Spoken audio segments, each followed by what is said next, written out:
You know, it's interesting. I didn't think I was going to be bringing up today what I ended up bringing up today. I thought we were just going to talk about preparedness and prepping and getting ready to leave a homestead to go down to Auckland and what that means now. And I ended up kind of talking quite a bit about multiple sclerosis.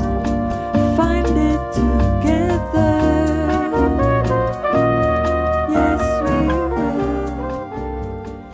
I was diagnosed in 2000. No, I was diagnosed in 96. So it's 21 years ago. And I was pretty sick for a few years. I read this amazing book by Bernie Siegel, I think his name was, called Love, Medicine and Miracles. I'd like to say I read the whole thing. I didn't. I got about halfway through and I decided not to have MS, and believe it or not, it went away. It's the craziest thing, and I can't. It sounds mad, I know, but like it really did. And so I thought, that's it.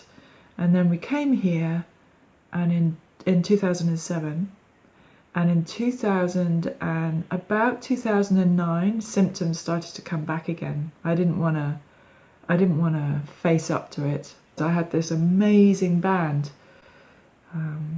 called Macombi and the Absolute Truth.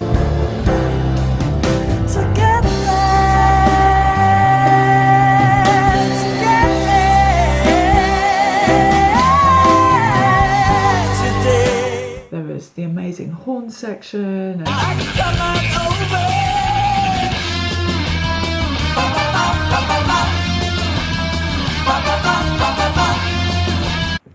backing singers.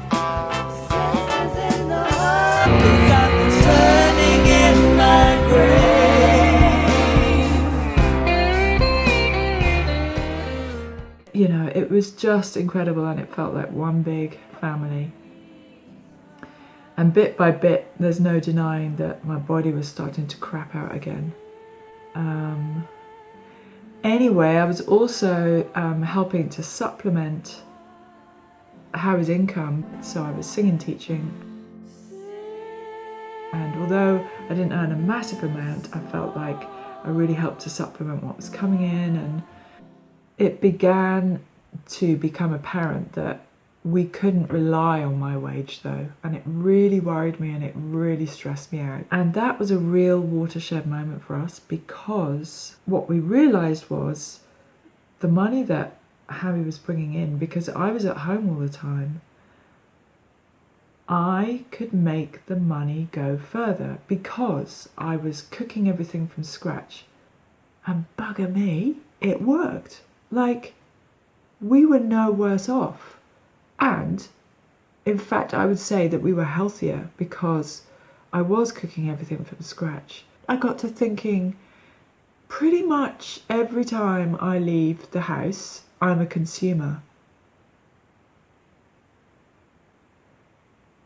That started off a whole new train of thoughts, and I began another major serious rethink about the kind of life that I wanted to live and I wanted us to live, and what were we doing and whose life were we living and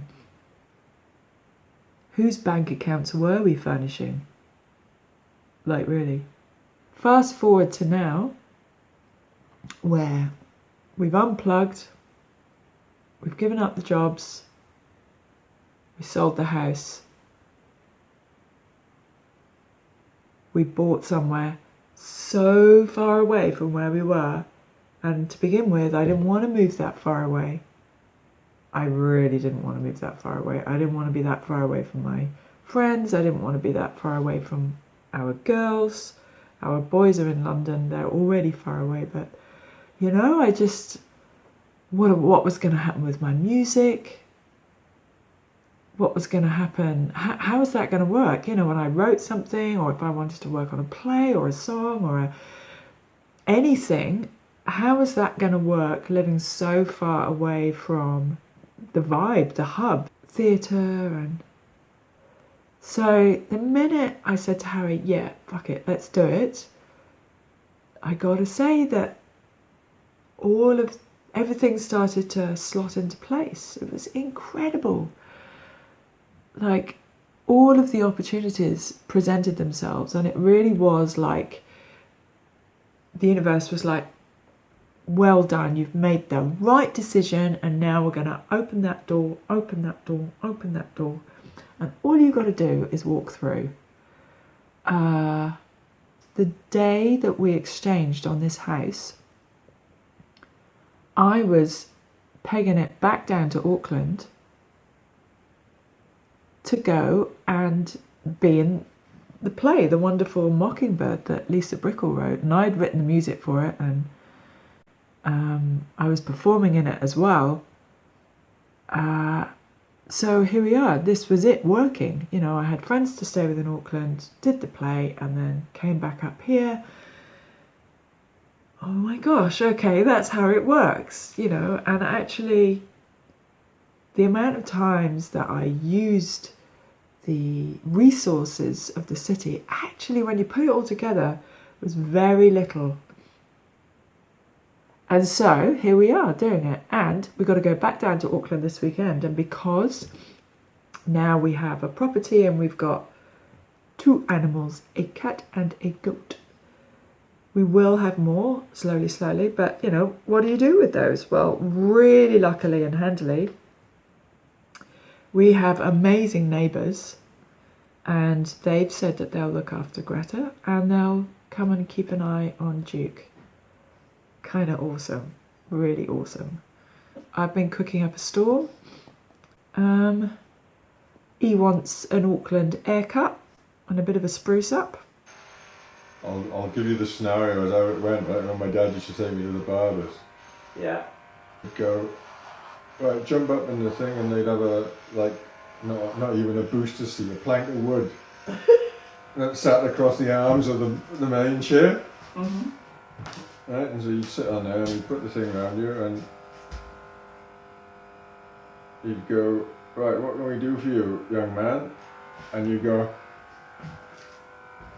and then the old man would pipe up, just cut it short, as long as you can see the ball, it'll be fine. And that was it. Oh my gosh, not bad. I might have to do some stuff around.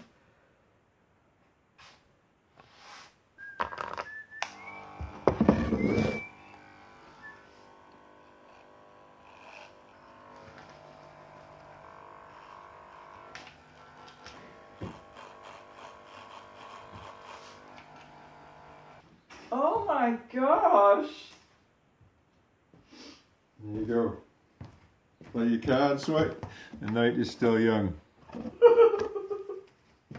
I know. As you can see, I do my own. I'm capitalising on nitrous highlights. Are we poor? In some people's eyes. And actually, I gotta say, I feel so rich.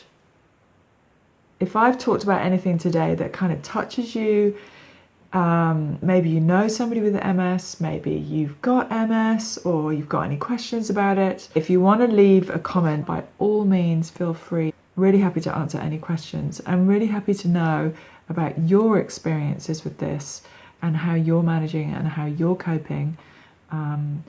It'll probably come up, I guess, again, because it's part of our lives. There are so many twists and turns with this, peaks and troughs, people, that it would be weird if it didn't come up again. And so there's probably heaps more to say about it, but at the moment, that's all I got. Find it together.